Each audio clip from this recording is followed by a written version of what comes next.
Good morning or afternoon, depending on where you are in Australia. I'm Dante. I'll be taking you through the process of writing a great business plan today. This is a live session, so please do make your comments over in the Q&A if you've got a specific question you want to write, or maybe a chat. We can open that up as well. And if you've got any questions along the way, please do not hesitate to put them down. If you're watching this on YouTube after this has been recorded, you can just whack some comments below and subscribe to this channel, the Business Station YouTube channel, or my own one, the Dante St James Business Station YouTube channel as well. Let's get that screen shared and we'll get underway.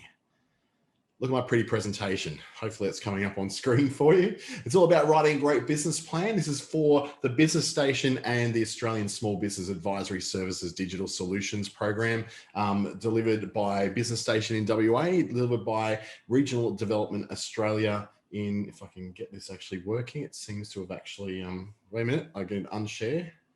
It's had a slight mistake here. I've shared the wrong article. I've shared a front page and that was all I shared.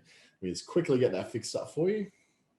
Got so many of these that I forget sometimes which one is which. Let's look for my presentations. Thankfully, I store it all nicely away in Canvas, so it's hard for me to actually lose them. Okay, I've found the right one now. Let's get that one underway. And I'll share. This looks more like it. Yes, that's the one we're after.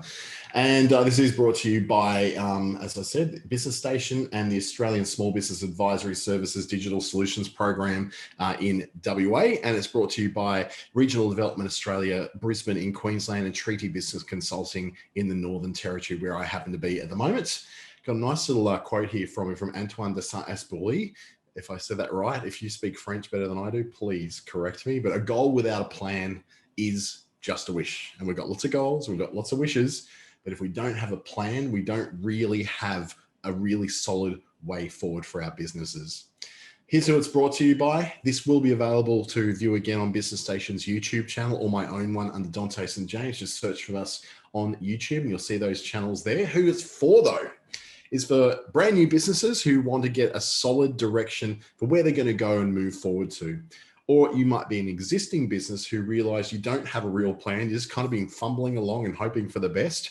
I'm going to put my hand up here and say that has been me in 3 previous businesses prior to this, until the most current one, which funnily enough has been the most successful one, is the one where I actually put down and defined my business plan moving forward. I originally did this for myself to enable me to get things like loans and business loans and all that for the business. I didn't end up actually going and getting business loans, but what I do is refer back to this document all the time because it gives me that sort of all overview to say, am I heading the right way that I said I was going to head?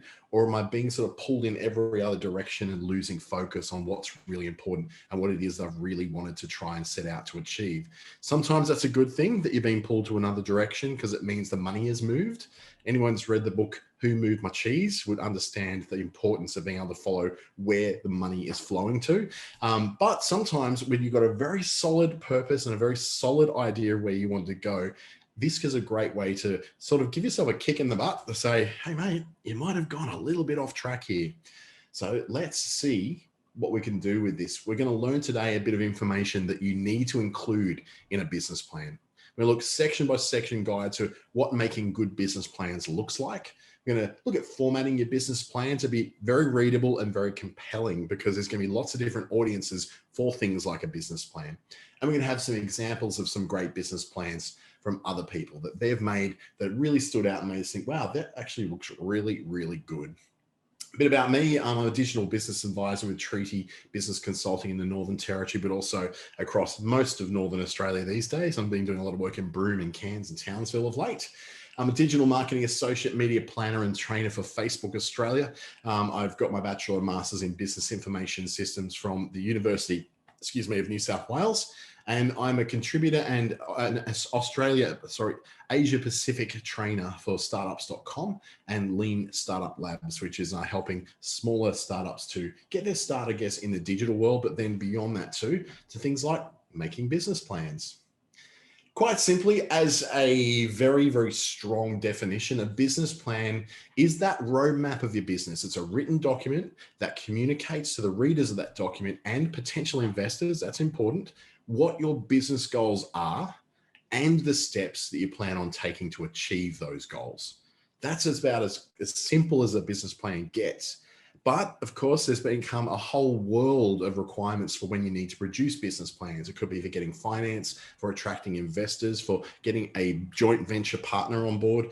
All those kind of reasons would have a business plan be in a certain format and containing certain information that allows you to communicate that you're on the right path, or at least that you're planning to get onto the right path. A business plan isn't an idea. A business plan is not an aha moment or this moment where you go, wow, that's what I'm going to do. It's definitely not that. That's your inspiration. But the planning part of it is sitting down and methodically going down through what the plan is to move forward, where you actually want to get to and how you intend to get there. Now, of course, no business plan is set in stone. Things do change, but you still need to document that initial foray into business. So you've got something very defined and very, very set in stone that says, yes, this is what I'm planning to do. I might not do it this way, but this is what the plan is, because it helps communicate to others who are looking to invest in your business, or others who are going to give you loans to the business, or others who may want to use your product or become part of your network, that you have really thought this through correctly. You've made sure that you're doing the right thing and you're going about things the right way. This is not just a flash in the pan aha moment. This is a real live plan that actually is going to have a good chance of working. So what a business plan does, it answers those big pictures questions about your business. It answers the why you're doing it and the how you plan to do it. These are very important because they give the motivation, which is very important for someone if they want to come in as a partner to your business. They want to know what goes inside your head when you've got this business going. For them to understand what the why is, it helps them understand why they might also want to partner with you. Sometimes it's not just about whether the plan is looking great or whether the money's flowing. Sometimes it's just about that someone believes in what you're doing because they understand your why. Most investors and partners are not looking for that though. They're looking for the how. They're looking for the, what are you going to do to get from this point to this point? What are you going to do if this certain thing happens? What are the backup plans that are in place? What are all the redundancies in place that make sure you can get from point A to point B, to get from where you would like to get to from where you are right now? So when we ask about the why, we ask questions such as, why is it this particular idea, this particular business? Why this particular method of working on something, this particular set of problems to be solved? It also answers, why are you doing this now? Is there a reason for this? And when you say the why now, we're not talking about, why now? Oh, it's because I finally left my job and I've got a bit of time, or I had kids and so they're all grown up. I've got time to be putting into this. When we say the why now, we're going, why now in terms of the economic reasons, the macro reasons, the reasons around society. So the example of that might be something like, it's now the right time to invest in an app that's going to help people rent out their excess stuff at home, because the world's in a worldwide recession. People aren't spending as much in retail now, and they expect to be able to do things from their phones. So it could be a societal reason, a trend that's become apparent, or that the technology is out there now that supports this particular idea you were going to run with. So that's what we're talking about when we say why now. We're not saying why now because it's great for you. We're saying why now because it's great. The circumstances out in the world with technology and everything are now set up in the right way that supports the building of this particular thing. Now, just going to give you a quick warning. We've got a massive thunderstorm coming over at the moment. So please, if I do drop out, I'll try to reconnect again, but hopefully that won't happen. But it's been happening a lot lately here in Darwin. And then we also ask, why you? Why specifically? We answer the question of why specifically you should be the person who deliver this, or why specifically are you qualified to be the person to deliver this? There's a very big reason why at the beginning of all my presentations, I present you with a list of some of my qualifications and some of my background experience, because I'm trying to answer that why me, why you should listen to me about any particular topic that I'm presenting on. I like to present my credentials, not because I like the ego stroke, not because I need someone to say, oh, what a smart boy he is. Nothing to do with that. What it is to tell you there's a reason why I've been contracted to do this particular thing. And because of that, I'm delivering you information that you can have some degree of trust in, knowing that I've done my research, knowing I've got some personal experience behind it as well. And I've got some qualifications I've been banking up there too that help me to present this stuff for you. That's the same with your business plan. What is it about you that enables you to be the person who is going to deliver this great big idea to the world? Is it your qualifications? Is it your experience? Is it more to do with the opportunity that you've had land in your lap? Or because you're a hardworking person who's been able to do this, and this in life, therefore that qualifies you to be the person who's going to deliver that particular product or that particular service. The how is then, how are you going to make money? How are you going to commercialize or monetize, which is a new word that's popped up in the last 10 years? How are you going to commercialize this particular concept? So if you're going to produce a new range of cupcakes in your town because you notice that nobody's producing really nice cupcakes and you thought, well, this is the thing I'm going to do. How are you going to take that from being just something you do from your own home oven in your own home kitchen to become this commercially viable thing that you're selling enough cupcakes at a right price to make money as a business? Then how will you get your customers? What's the marketing mechanism? What's the plan for growing it from just being a hobby that you do in your kitchen to actually having people regularly coming and buying your cupcakes either directly from you or through distributors like supermarkets or bakeries that you may want to sell those cupcakes to? This is the process that tells people that you're thinking out exactly how you're going to take an idea that isn't making money to an idea that does, an idea that has no customers buying from it, but to an idea that does have customers buying for it. And then finally, how you will grow your business. Because it's one thing to be able to sell a few cupcakes to a couple of supermarkets locally. It's another thing to present cupcakes in franchise stores all over the country. If that's what your plan is, then how will you grow that? So we're looking at the why, which gives the motivations. It gives the prior thought and the prior research has gone into why you're doing this business. And then we move on to the how. The how is very much about the plan. That's the actual core of the plan. The background is the why. The plan is the how. How do you go about making money, getting customers, and growing your business from the little minnow that it is now to something that's self-sustaining and able to make not just you, but other people money as well. In that process, that you're showing that because of your research and what you've gone about in the past, that your business has the right product or service for the times, the right product or service for the market that you're aiming towards. You've thought out the right market at the right time. You've already identified who it is that your target customer is going to be and how you're going to reach them through the right marketing strategy or through the right sales strategy or through some way, some distribution plan that you've got and you've set up. And it also helps you outline that you've got the right team, the right people in place to help you deliver that thing. Now, that might not be a team. It might just be you. But if you're looking for investment in an idea, or if you're looking for a partner in an idea, not having anyone else but you does leave one great big gaping hole in a business plan, which is redundancy. What happens if you get hit by a bus? What happens to the business? Does it just crumble into nothing? Or does it have some kind of redundancy plan in place that allows someone else to step in and hold the reins while you're getting better, or holding the reins while the business is handed over to a new entity? So why in the heck do we need a business plan anyway? Glad you asked. Well, it's necessarily because it gives you a chance to not just lay out what your plan is and what your strategies are, it helps you to optimize those as well. Quite often what we do, we go, oh yeah, well, I'm thinking I'm going to knock on a few doors around town and try and sell my cupcakes.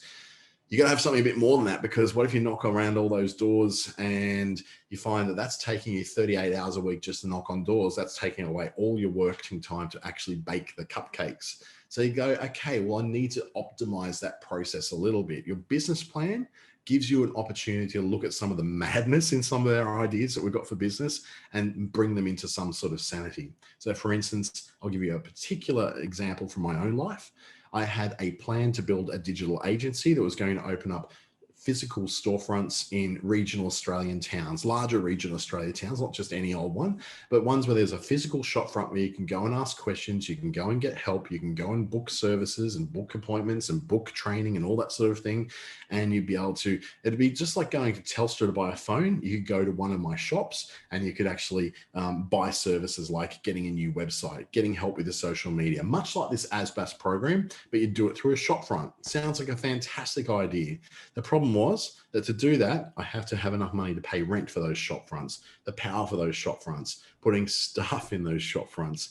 I quickly looked at the madness of that growth and said, if I want to do this and have 10 shop fronts open in a year, I need millions and millions of dollars to back me, because I need to be able to make payroll for all those staff. And no one store can have just one staff member. I need to have 2, 3, 4 staff to man each one of those stores. If you're paying each one of those people around about $70,000 per annum to be there, then you can see how those costs stack up really badly. And if you're paying $5,000 to $10,000 a month for your shop rental, well, you start to realize $120,000 a year for your rent is starting to add up as well. You need millions of backing. So I had to optimize that a little bit and go, well, what can I do that still serves the kind of people I'm trying to serve, but doesn't rack up all these costs of physical locations, physical power bills, and physical people standing in stores that are mostly, not actually serving anybody. You need a business plan because you need to know your direction, not just someone else, but you need to know where you're going. Like I said before, you can use your business plan as a little bit of a compass. So as you start off walking down the path of business and you start sort of veering off to the left and wondering, where you're going, and then you go, oh, wait, check my plan. Am I meant to be going this direction? No. Okay, quick, veer back to the path, keep moving forward. If that's an important thing for you. These days, very agile thinking has replaced a lot of that very fixed thinking when it comes to what a business plan will be like. And your business plan these days can move about a lot, but you still need that North Star. You still need that compass point, that point on the map you're trying to get to let you know you're actually on the right path to achieving that specific thing. Now, your business plan may change. You may get a third of the way down the road and realize that you are aiming for the wrong thing. You now need to be aiming for this thing.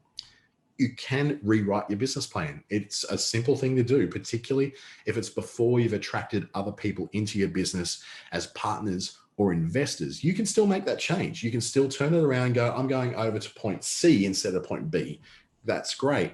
But when you do point B or point C, excuse me, make sure that you do then follow that path and go through and re-optimize all the steps that you're going to use to get there, because you've changed direction, then all the steps that will get you there, that with the right people, the right money behind you, the right plan behind you, all that needs to be re-engineered as well. Otherwise, you're just sort of blindly just flailing about, and then any little shiny object that's hanging above your head could go, oh, let's go over there. That looks really cool.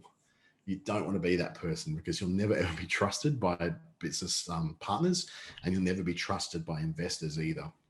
So, just sip my coffee. Excuse me, got a bit of a cough going on. That almond croissant didn't go down as well as I thought it did.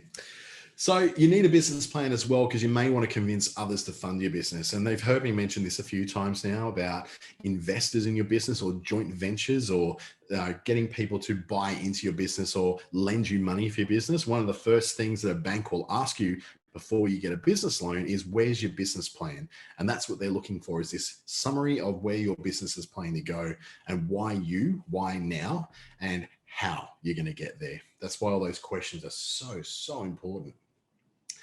You may need to secure a business loan. That's one of the most common places, I guess, where you would get the whole business plan coming up.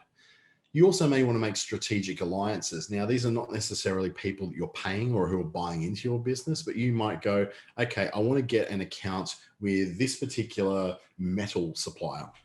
In order to deliver the sort of thing I'm looking to deliver, I need a reliable and good metal supplier. So they may go, oh, okay, so what's your plan you're looking to move forward? You go, oh, here's my business plan if you want to read that. It's an easy summary way of people to understand, oh, okay, now I can see where you're going. That helps me to plan my business as well, because I'll be a supplier to you. Now that I know that you're planning to have 60% growth in 3 months, then I know, for instance, that I might need to increase my flow to you of services that I provide by an additional maybe 60% as well.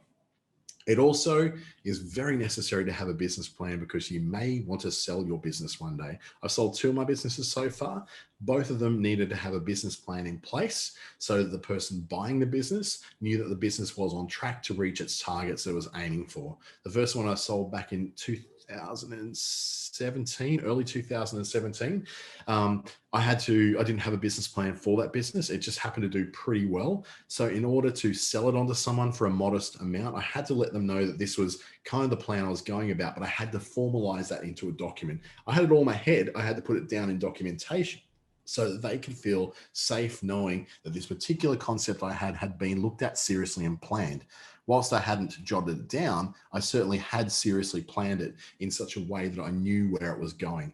Yes, it was in my head and not on paper, but once I put it on paper, they were able to trust that process a lot more, understand what my thoughts were for that business, and see if their thoughts and my thoughts aligned enough for them to go, yes, we would like to buy that concept off you.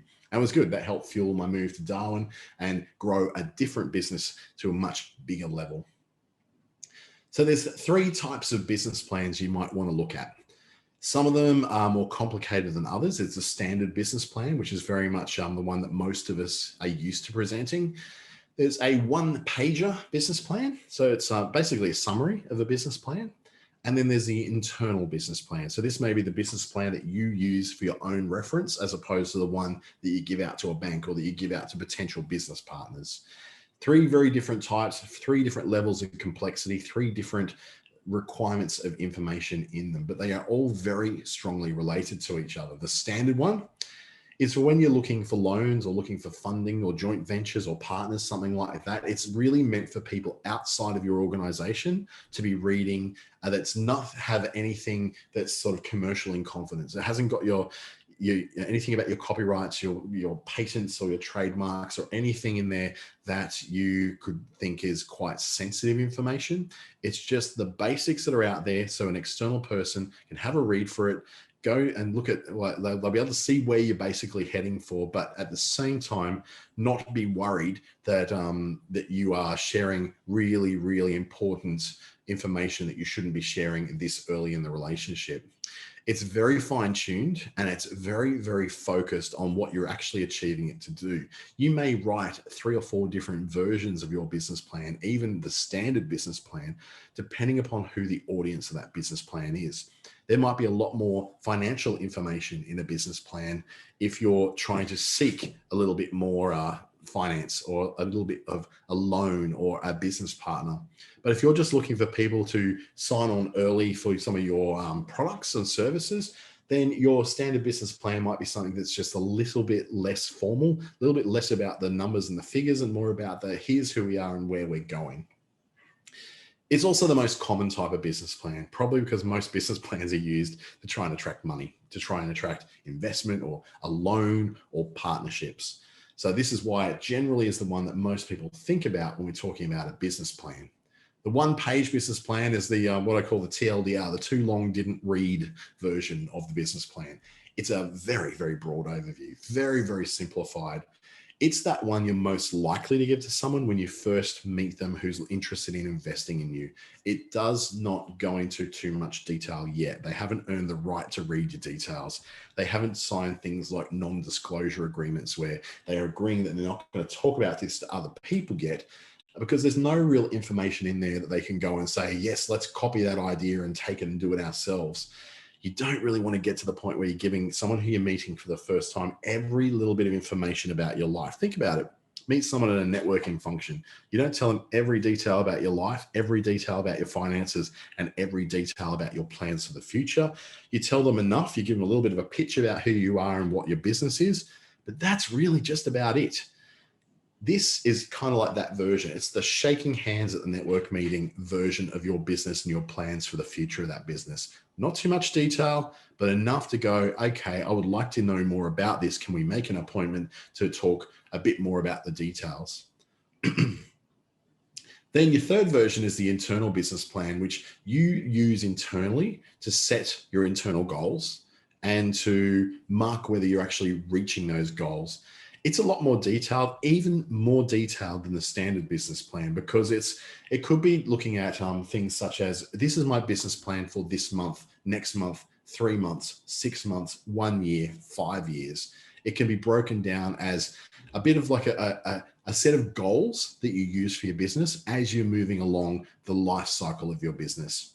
It can be pretty detailed about what you're wanting to achieve in your business, but for internal eyes only. So for instance, if you've got 3 staff that work in particular areas, you've got a business development manager, you've got a production manager, and you've got someone who's your virtual assistant. Each one of those people need to know certain things about your business and where it's going and what it's doing based upon their jobs. Well, then this is probably the business plan that they would need. But it can be still full of the stuff you don't need outsiders knowing about. It can be things like, we are planning to have an additional staff member coming on in January 2021, but to be able to fulfill the requirements of a new contract that we just won.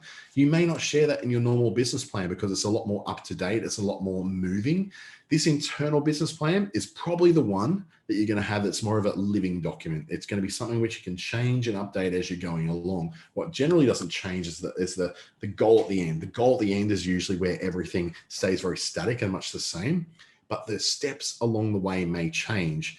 So your public one, your standard business plan, or your too long didn't read one pager business plan, can stay very much, not with a lot of detail and not with a lot of changing stuff in it. It can kind of stay the same pretty much from this year to next year. But this one is the one you may update with little notes along the way and little mini goals that you might want to set in between.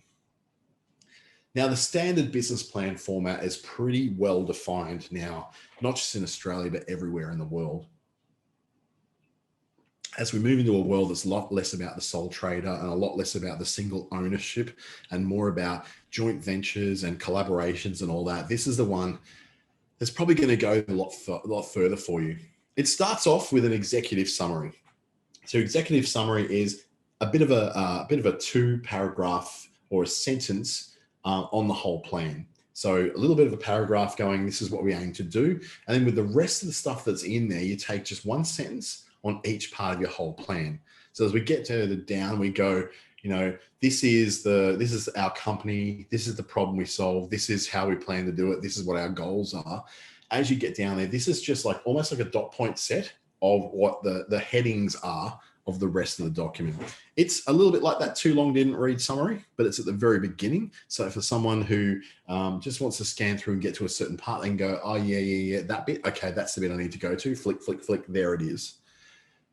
Not quite a setting of content, a gloss, an index of pages and content. It's just more of a summary of the whole document in one short couple of paragraphs. Your company description then, number 2, is it's almost like your company pitch. So it's almost like that. My name is, my company is, how that this thing happens. Well, we solve that by doing this, and our ideal customer is them. So if you think of in terms of, it's very much like a pitch. It's very much a very condensed version of all the things you do and the reasons why you do them.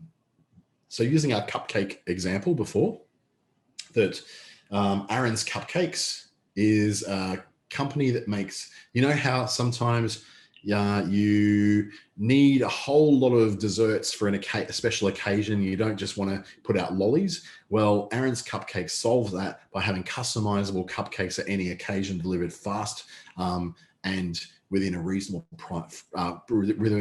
time frame. And their ideal customer happens to be corporate customers who just want that little special extra touch for their customers and for their employees and their investors. So that sort of statement is the statement you're going to make when you're making your company description. It does not have to go into, we have this many staff and this many locations all around the world. It could just be simple as Marnie's Essential Oils is an essential oil maker using natural ingredients from bush foods in Australia. You know how people are often worried about what goes into their cosmetics and personal care products? Well, we solve that by ensuring that everything we've got is organic, sourced from within Australia and produced within Australia without ever having gone offshore or having included non-organic ingredients. Our ideal customer is women between 35 and 55 who like some quality products in their personal care routine every day. That kind of thing, that's your company description. The problem is a very clear and very specific problem that your business is setting out to solve. So how I use that, how that statement that was in the company description, that what you solve.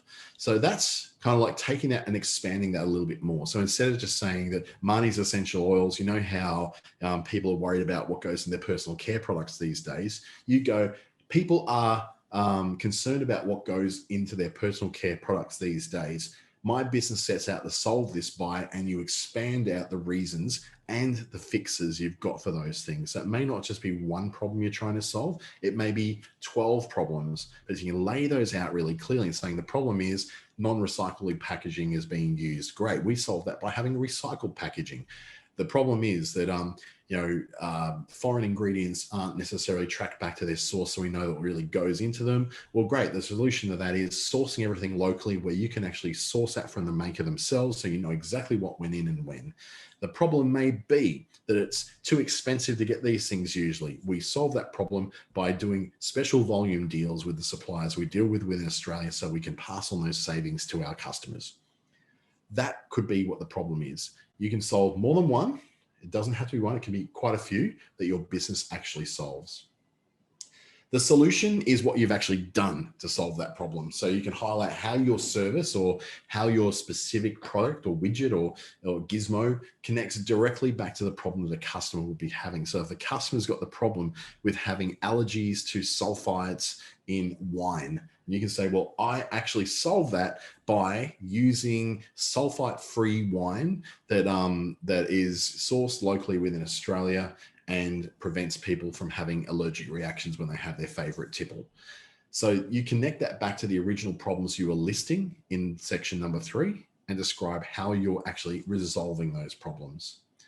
Your market size is where you take a look and do a bit of market research. And I've done quite a few market research webinars in there that sort of tackle that problem of going, well, okay, how do we know if anyone actually wants this stuff? How do I know if my idea is actually going to go into an idea of, making sure that people are going to actually want this particular thing, or that there's enough people out there to make it a commercially viable product that I can sell? It asks and answers the questions of how big is the market for what you're doing? How do you know? What is the research you've done that ensures that? Is it growing by much? So is your market growing? If the market's growing, how quickly is it growing? Is it 2% growth, 3% growth, 15% growth? Is the market big enough for investors to get excited about that? So if there's enough room at the head of you for you to grow into, would that be enough for an investor to come in and want to go, wow, we really need to get on board this company because they've got a big future ahead of them and we want a part of that? Have there also been any what we call notable exits from similar companies? Quite often, doesn't matter that there's not necessarily a huge market for your services. It may be that one of the existing providers that was servicing that market has disappeared. Now they've gone and done something else. They may have reasons for that. Quite often it's just because they can't seem to make money out of it where you can. So if you say, well, there is now a market where there wasn't previously a market. So what we need to do is probably, bear in mind that we've now got some gap in this. There's some room in there and there's some people who are able to do this. Great. We can step in there and we can take that slice of the market for ourselves. Then we look at the product and how it actually works. Now, this is not a in-depth description of your product and how it works and what it solves and what all the pieces are. It's a bit of an overview, I guess. It's where you look at what the key products and services are that you offer, and you break them down into what the key features or the key benefits are. You want to really concentrate here on what makes them unique from the existing things that are in the market. Now, I've had to answer this question a lot when I've gone in for innovation grants, for instance, for some of my clients who think they've got this amazing idea that no one else has thought of. And then we do a little bit of a search and we realize actually 35 other companies are doing this right now. Because those 35 companies are doing that right now, that doesn't make this innovative. You're just doing something that 35 other companies are doing. So this is a really good chance for you to really outline what it is that's different about yours, even if you are going to a crowded marketplace with lots of existing providers, or if you're doing something very, very new and very, very innovative and very unheard of. You can explain here what makes your solution to that problem so much more innovative and so much different and more effective than all the others that are currently doing that now. May also be worth mentioning too that what the point of difference is about your product that makes it particularly unique. I can say, for instance, in the case of someone who's making an essential oil based on the Australian blue cypress tree, that a particular provider has a way of preserving the blue coloring of the oil right throughout the process, where everybody else who does this has to add the blue coloring in. Now, in that blue coloring is a very special ingredient that gives it therapeutic qualities that have been proven scientifically to do certain things.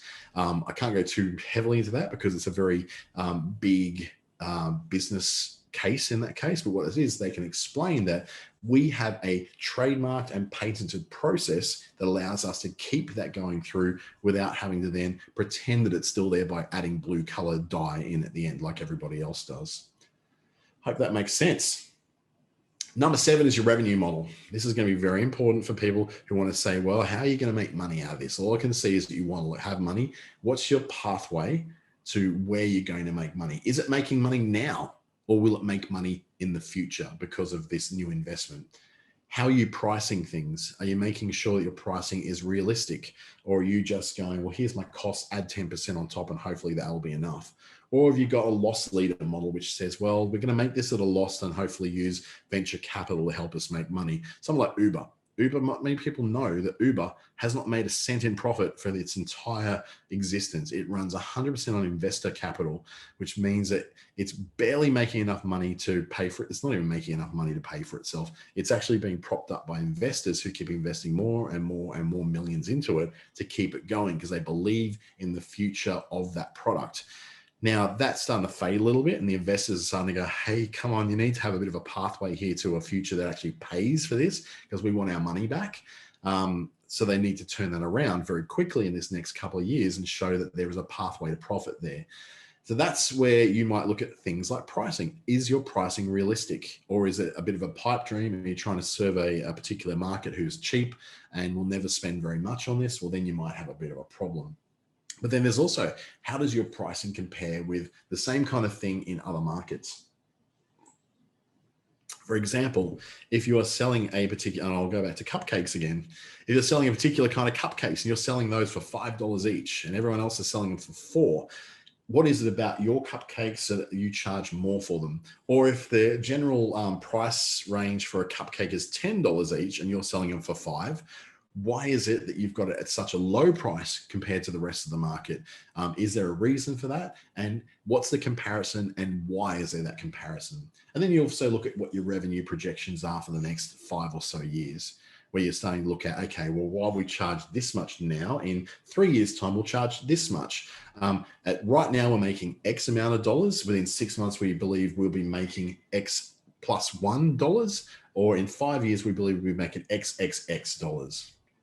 Your operating model is kind of where you're looking for finding those cost savings and those cost efficiencies. It's all those lovely little ways that you're going to be able to run this thing nicely and cheaply and not too scarily. So this thing is going to be run lean, and we call this lean business or the lean startup, where you're looking for the cheapest possible way to run this without compromising on the quality of your product, rather than just like throwing in lots of things, putting in a pool table, putting in a 3-story staff accommodation block when everyone just lives down the road in their own houses anyway. It's looking at making sure that you're doing this as a sensible business, rather than just throwing money into the point where there's actually no money left and you're making a loss. Your competitive analysis, this section, is all about who are the other people in your space. What do they do? Do a bit of a SWOT analysis of strengths, weaknesses, opportunities, and threats. Who are your competitors? What are their strengths? What are their weaknesses? How do you plan to take advantage of their weaknesses? How do you plan to address their strengths? What are the opportunities in that space with your competitors? What are the things they don't cover that you do? And what are the threats that come from those competitors? If they decide to change things to go more in your direction, is that something that which will like drastically affect what you do? Well, if that's the case, then you may need to change the way you look at things. Your customer definition is where you really narrow down and look at who your customer is. Now, quite often this is called your personas or a client avatar. This is where you go, well, my particular customer is a 45-year-old guy called Dave. He lives in Western Sydney, and what motivates him to take action is when he feels like his world is falling apart. For instance, here you look at that the typical middle-aged white guy who believes in conspiracy theories is likely to respond to this kind of marketing and this kind of product because he feels very unstable in a world that's changing. Or it could be that I'm looking at a 35-year-old woman called Rebecca. And Rebecca is someone who has 2 kids, still works, is the primary breadwinner in the family, despite the fact that she also seems to be the primary caretaker for the kids as well. Does more than her fair share of the housework because the husband is a bit of a dick. And whatever you want to say about that particular client persona. But what you need to know is what motivates that particular target person of yours to purchase your particular product. And that's going back to, well, we know that Rebecca has an issue with time. So we want to give her the strategies to be able to get better time out of her day and to be a little bit more confrontational with the husband in order to get him to help out a little bit more around the house. Of course, this could work in any direction for any demographic, any kind of customer that you're looking at, whether they're male, female, trans, non-binary, someone in Australia, out of Australia, someone in Queensland, someone in WA, someone in the middle of Central Australia. Doesn't really matter where they are, as long as you define that customer very, very vividly, almost so that someone can sit there, close their eyes and hear that read to them and go, I can picture that person because I know someone like that in my life. Your customer acquisition strategy is how you will acquire those customers, how you'll find those new customers. Are you using things like SEO to attract search results? Are you using Facebook ads to attract them? TV ads, putting letters in mailboxes, sending people trial packs in the mail. What is the way that you're going to get people to come in there, and how much is it going to cost you to do those things? TV advertising costs money. Facebook ads cost money. Or if you're looking at an organic way of getting people in, then how much time and the value of that time is being put in to attract those customers into your particular channel. This is a really good way of showing that you know what you're doing as a marketer. Now, a lot of people would then get a marketing strategist or a marketing consultant in to write this particular section of the business plan because they go, well, I'm not a marketer. I don't know what I'm doing. I'll get someone in to help me find that out. By having a very good customer acquisition strategy in there, it's showing that you're not just running a business without thought, you're running a business that's looking at growth, because you want to make sure that if one customer drops out of your business, that another one drops in to replace them, or preferably one drops out and 3 drop in. So you always got that trajectory of a little bit more growth that keeps you to be able to keep growing your business without having to necessarily put up your prices, or without necessarily having to suddenly jump great big leaps to accommodate more people. Then we look at the traction. Where are you at? This is how far along the journey of your product or your services are you? Are you just starting out? Have you just got no traction whatsoever? If all you've done is do the research and you're looking for someone to invest, this might be you. Or if you're well and truly 5 years down a track with it, this thing makes money, it's profitable, but you want to get it bigger and it requires $100,000 to be invested in order to do that, well then establish here how far down the path you are. Have you got sales channels already out there? Distribution partners who are selling your product for you? Have you got a well-proven product that people buy now, or a service that people are buying into now? How far down the track are you? Have you got a 5-year plan that you're already 4 years into? Did you just complete your first 5-year plan, and did you smash your targets, or are you still yet to reach them?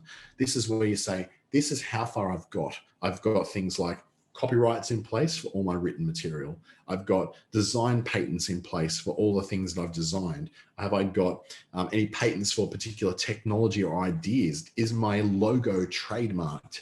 All those kind of things are where you've already got some traction along the way. Now, it doesn't necessarily mean you have to have all those things in place to attract an investor or to attract a buyer or to give yourself an idea of where your future is. Remember, this doesn't have to be an externally produced business plan. This could be your internal one, the one that you're using as your guidepost, as your compass to give you the direction on where to go. It might just be that you are simply noting down all the things you have done up to now and that you need to get done in the future. But if this is to attract someone else to buy into your business, or you want to sell your business, this stuff's important. You may want to have things like patents and copyright and trademarks very firmly in place. Seems really long, doesn't it? 13 points already. Who's your management team? If it's just you, it's just you. But if you've got other people on your team, you don't have to list all your staff here. What you do is put your key people. So it could be your team members, who is your regional manager. It could be your business development person, the people that someone else is going to be buying into as well. Because they're not just buying into your business, they're buying into your people as well, remember? So having a little profile about why these people are in part of your business and why they have helped you, how they've helped you to drive success in the company, means that they can look at that and go, you make really good decisions about the people you put in place. That's really good as well. Your funding model is where you're going to say, okay, if I'm looking for funding, if I'm looking for investment, then this is where I'm actually looking to define how much I need. I've worked out that I need $100,000 to get to the next stage of my business. It's clearly defined in my business plan that on year 3, I need an extra $100,000 to buy this machinery or to buy this much stock.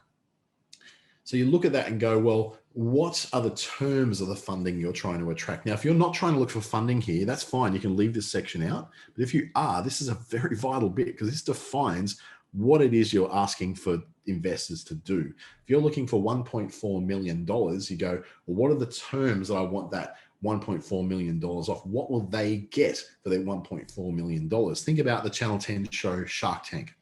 They're looking, I want 10% of your business for $500,000. And you just see the person on the show just doing their maths and going, that's not really much because I'm going to make millions out of this. And 10% of millions is hundreds of thousands. And I need more than just 100,000. So you see people doing the maths in their head.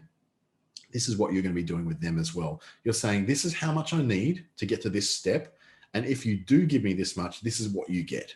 So you get a seat on the board, or you get a vote in the board meetings, or you get, a certain amount. You get 100,000. If you give me $100,000, I give you $100,000 in shares, or I give you a 5% interest in the company, or it could be something that you want to actually give control of the company over to someone else as part of their investment. Then you also put in there how you're looking to secure that funding. So how are you looking at getting it? Are you looking at bank loans? Are you looking at getting it from investors like the people reading this? You're saying, well, I'm actually, wanting to get that funding from you as the investor reading this business plan. And then you include your current financials. Unfortunately, this is something you will not be able to avoid, particularly if you're looking at selling your business or getting people interested in it. This is where you're saying things like, how much I sell my product for, how much it costs me to produce my product. Here's the gap, or here's the profit margin I've got. Here's how much it's costing me to get my customers through the door, or here's what my cost of staff is. So for instance, it costs me X amount for my staff. It's X amount to make these things, X amount to attract a customer, and I'm still maintaining a 33% margin on everything sold. I'll look at that and go, that looks great. What is a good margin and a bad margin will depend upon what your market or your business type is. But I know that generally in retail and in hospitality, looking at 30% margin as being something that's very healthy. But in selling digital goods, quite often that margin is something like 2,000 to 3,000% is considered to be a really healthy margin. So it depends on what you're doing and what you're selling. Wow. So the old style of business plan is very different to the new style business plan. Now, your old business plan takes all those points, right? Makes it very formal. It's 50 pages, a bit of a manifesto, right?